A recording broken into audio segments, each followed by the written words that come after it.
नमस्कार सगळ्यांना. कसे आहात मग सगळे? स्वागत आहे तुमचं माझ्या चॅनलवरती. तर मित्रांनो, तुम्ही मला म्हणता ना ताई तुम्ही काही सांगत नाही तर काय बोलत नाही तर घरातल्या गोष्टी तुमच्या आयुष्यात काय घडलं आहे काय चाललं आहे हे अजिबात सांगत नाही तुम्ही. तर मी तुम्हाला आज सांगते. मित्रांनो, मी आज किती वर्ष झालं, 20-25 वर्ष झालं माझ्या आईची माझी भेट झालेली. लग्नाच्या आधी पण 25-30 वर्ष झालं असं तिची माझी भेट झालेली. कधी कधी काय होतं, आठवण येते तिची, आईची आठवण येते, बापाची आठवण येते. आणि मग काय होतं, मनाला लागतात गोष्टी. पण परत विचार करते, आठवण येते पण लहानपणापासून आजी आजोबाने सांभाळ. पण जास्त आठवण मला आजी आजोबाची आली पाहिजे, पण आई येते तिची आठवण येतेच मला.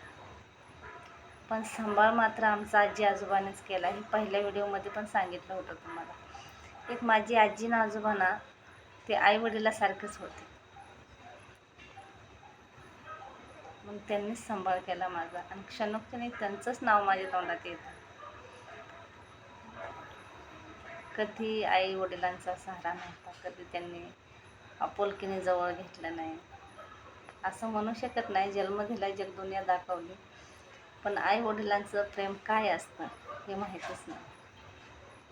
का मुलगी नव्हती त्या पाहिजे, त्यांना मुलगा पाहिजे होता. पहिलं मुलगा म्हणजे लय हे असायचं, आई वडिलांना मुलगाच झाला पाहिजे. पण मी मुलगी म्हणून कधी आजीनेच सांभाळ केला. नाही गेले त्यांच्याकडं, नाही पाठवलं माझ्या आजीने त्यांच्याकडं. आता तुम्ही बोलतात ना म्हणून सांगते तुम्हाला. तर खूप वेळा आजीने पण प्रयत्न केला मला तिकडं सोडायचा, पण ती मुलगी झाली होती ना म्हणून त्यांनी म्हणजे जे आहे ते बरं आहे.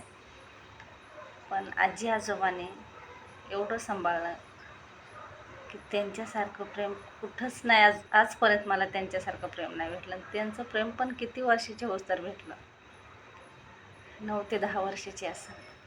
तोपर्यंतच ते समजत होते आम्हाला. त्याच्यानंतर दोघं ऑफ झाले. मग त्याच्यानंतरची कहाणी, भाऊ होता 11-10 वर्षाचा आणि मी होते 8 का 9 वर्षाची, असं काहीतरी असेल. मग त्याच्यानंतर आमच्या दोघांची जीवनाची हकीकत काय झाली असेल, काय परिस्थिती असेल आमच्यावर. मामा मामी आई मावशी काक्या जे पण कोणी असते ते वेळ आला ना सगळे निघून गेले. एक रानात सोडून गेले आम्हाला. रानातच आमची आजी राहायची. ज्या घरात आजी राहायची ते घर तुटलं, तोडलं ते घर आणि जागा दुसऱ्याची होती ती. मग त्या वेळेला हे नाते कुठं गेले होते, काय झालं त्या नात्याचं, सगळे होते पण कुठं गेले ते जेव्हा वेळ आली ते तेव्हा. मग माझ्या तोंडात नेहमी कोणाचं नाव येणार, आईचंच नाव, आजीचंच नाव येणार ना. पण आईची आठवण होती. काय झालं तिच्या माऊलीच्या आयुष्यात हे मला नाही सांगता येणार, पण जगदुनिया तिने दाखवली. तिच्यामुळंच मी तुमच्या पुढं उभी आहे. पण तरी पण समजून नाही कोणी घेतलं, आपलेपणा नाही कोणी दिला, माझं नाही कोणी मला म्हणलं. मला पण आणि माझ्या भावाला पण. भाऊ माझा सावत्र भाऊ होता माझा, पण सख्खे बहीण भावंडासारखे म्हणजे राहायचो होतं आम्ही. त्याचा खूप सारा होता मला, खूप सारा होता तो. आम्ही दोघंच, कोणाचे भांडे घास, कोणाच्या रानातच. मी गावचीच आहे. मग सगळ्यांचं जे सांगन ते तुकड्यासाठी भाकरीसाठी काम करायचं. मग तुम्ही सगळे असताना त्या 2 लेकराचे हाल का झाले, कारण काय त्याच्यासाठी तुम्हाला सांगू, नातं गोतं माणुसकी काही नाही आहे. आणि नातं म्हणलं ना, मला नात्याची लई नफरत आहे. हे नातं माझं, ते नातं माझं हे म्हणण्याची सुद्धा नफरत आहे मला. का तर ती वेळ माझ्याहून येऊन गेलेली आहे. माझा नात्याबद्दल विश्वास नाही कोणावर. बघितलं माझ्या व्हिडिओमध्ये तुम्ही, कधी कोणाच्या दारातच जात नाही आणि कोणाला माझ्या दारात बोलवत नाही आवडत मला नातं म्हणलं म्हणजे. कोणी मला प्रेमाने बोललेलं पण आवडत नाही. का किती प्रेम फक्त माझ्या आजीने आणि आजोबाने दिलं होतं मला. मी, माझा नवरा, माझी मुलं ठीक आहेत आम्ही आमच्या जागेवर,